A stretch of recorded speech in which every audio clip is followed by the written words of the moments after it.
start with a really large pan like this and warm up your water until it's boiling. While your water is boiling, get your cabbage and cut a large hole in the center just like this. The bigger you cut, the easier it will be to peel the cabbage leaves off as you're cooking them. This would be a perfect size. I have now placed my cabbage into a large pot filled with water over medium heat, and you're going to leave this on the stove to cook. The cabbage will then become soft and the leaves will begin to fall off themselves. So as you're cooking it, bit by bit, the cabbage leaves will start to fall off. Leave it in the water until all the leaves have fallen off, because the more you leave it in there, the more they're going to cook and they'll fall off themselves, and you can easily peel it off. Here they are beginning to fall off.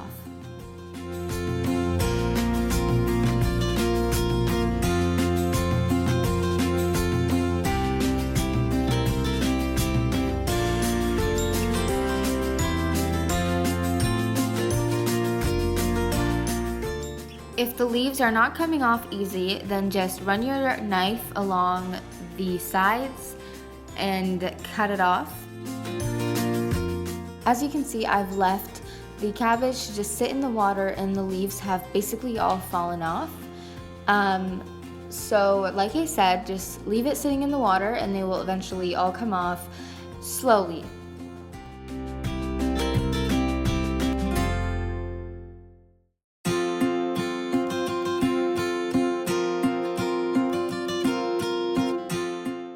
All my cabbage is done and is sitting on the side, so now we will work on the filling. I have some rinsed rice in a bowl, and then I am going to mix some ground beef into the rice. You can use whatever portion you'd like. This is the filling, so it's all up to you how much you want to put in. If you want to put a lot, then use a lot. If you want to put a little, then use a little. Now it's time to season it. So add some granulated garlic to the mixture, then some salt, and then lastly add some pepper. This is to your taste, so put how much you'd like.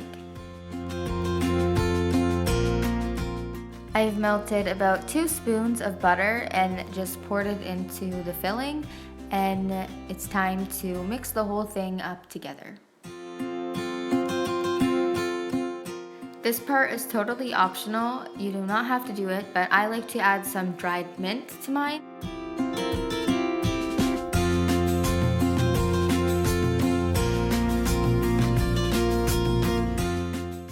I am starting to put the filling into the cabbage and rolling it up, but I'm starting by cutting one leaf in half, and then I'm going to take a spoon and lay it across the bottom line of the cabbage. So you don't want to put too much in. You'll put a little in and then realize after you cook it, it actually is a really good amount. So keep it on the low, and then once you put your filling in, fold in the sides and then begin to roll the cabbage up.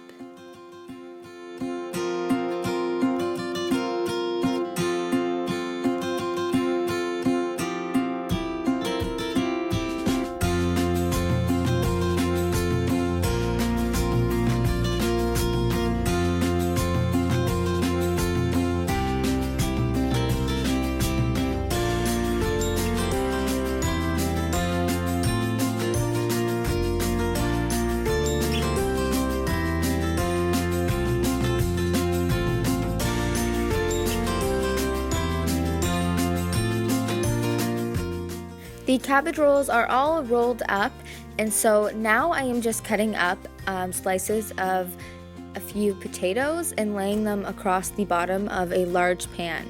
This is so that when I put the cabbage rolls into the pan, they do not stick after they are cooked.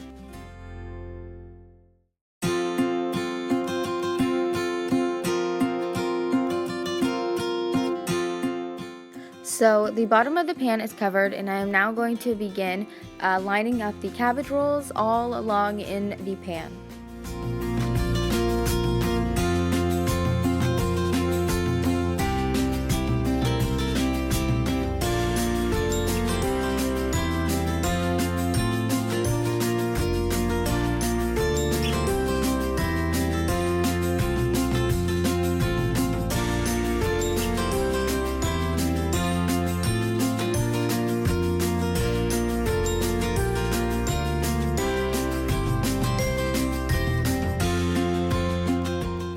I am now sprinkling some salt on top of all of it, and I also sprinkled some salt when I got to the midpoint of stacking them.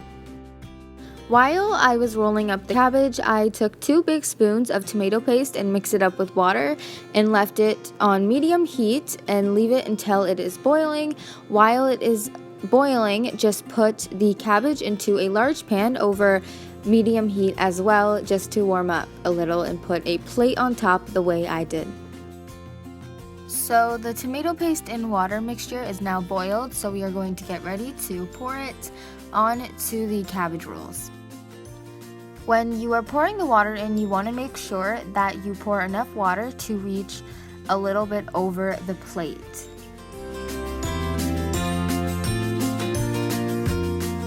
So as you can see on mine, I have put enough water to reach a little bit over the plate.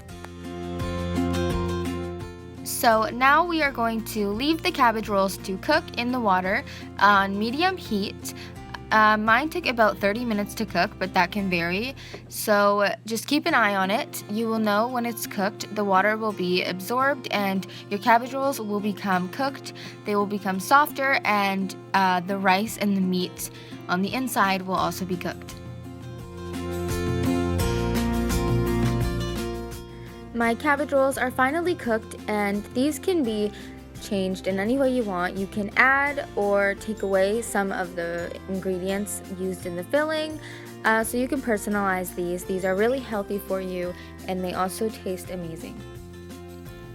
You can also use a different type of cabbage if you wish. So hope you enjoyed this recipe. I hope you make it, and thanks for watching. Subscribe and like.